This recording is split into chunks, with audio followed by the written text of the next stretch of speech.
So I recently finished the second season of Arcane, and I've got a lot to say about it. This is in regard to the pacing of the show in comparison to the first season. Now obviously there will be spoilers if you haven't already finished Arcane, so if you haven't, I recommend finishing it and coming back. Now while I did like the second season overall, I've gotta say the first season is still my favorite of the two. The major problem I have with the second season is the over-reliance on time skips, and how rushed everything kinda feels. With the first season there was only really one major time skip, and that's after Act 1. And from there, the progression feels kinda natural. Things are given time to breathe in Season 1, which would make sense because we're still being introduced to the world of Arcane. Now initially I was okay with Season 2 being a bit more fast-paced, but there was a certain point where I noticed that things started getting out of control. With Act 1 of Season 2, it felt like a natural progression from Season 1, given that it starts right after the council's blown up. With Act 1, things felt they were moving kinda quickly when the Grey was introduced, and the effects of the Grey are shown through a quick montage. I didn't mind it too much, and it really set the expectation that things were moving a lot quicker in this season, and I think overall Act 1 was paced pretty well. Now where things started to get a bit more concerning was with Act 2. Episode 204 of Arcane started with a time skip of seemingly a few months,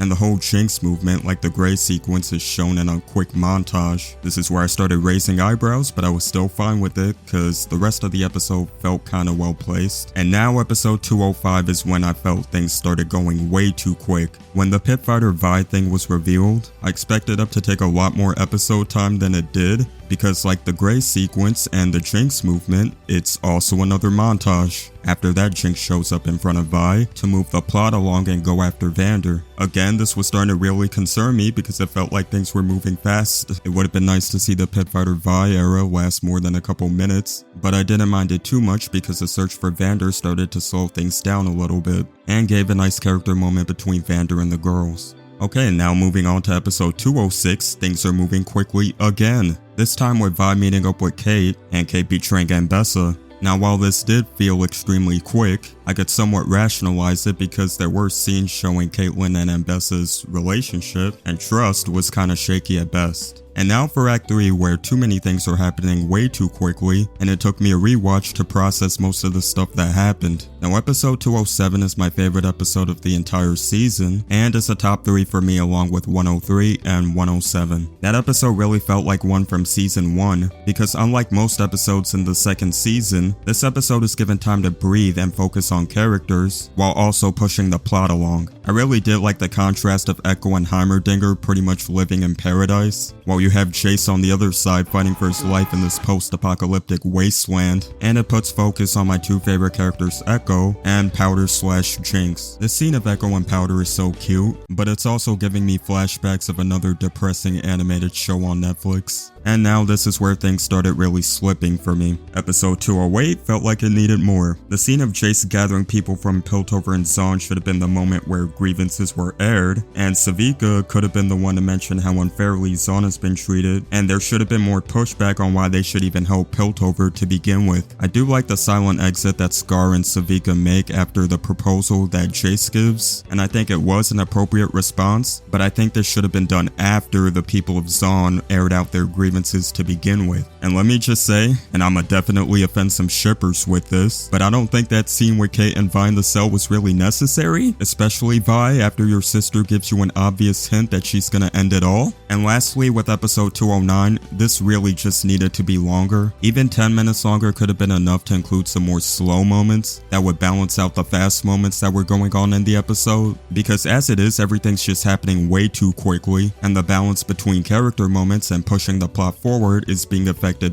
very negatively. Now I understand there was a lot to wrap up in the last episode, which is why things needed to move on a bit quicker, but that's all the more reason to make the episode longer so everything can be properly addressed. One of my favorite shows is Breaking Bad, and that show also had a lot of loose ends to wrap up in the last episode, and what makes the finale so satisfying is that every loose end is pretty much addressed, and time is given to make sure that those loose ends are addressed correctly. On the topic of other pieces of art, Arcane Season 2 seems to fall into the same trap as Jujutsu Jujutsu Kaisen. I'm not gonna say spoilers for Jujutsu Kaisen, but at a certain point in JJK, more attention is put towards pushing the plot forward quickly, and in doing that, a lot of things tend to happen off screen, and character moments are pushed to the side just so that the plot can move forward. I'm gonna be honest, I don't know why these creatives like to go the route of time skips and off-screen moments, because it's a lot better to see moments happen on screen than imagine what they'd be like in your head. The start of episode 209 has Echo convincing Jinx not to end it all, but I really would have liked to see the aftermath of that, considering that Echo has just come back to the present timeline, and we aren't shown him experiencing how the world currently is. I would have liked to seen his reaction to his tree,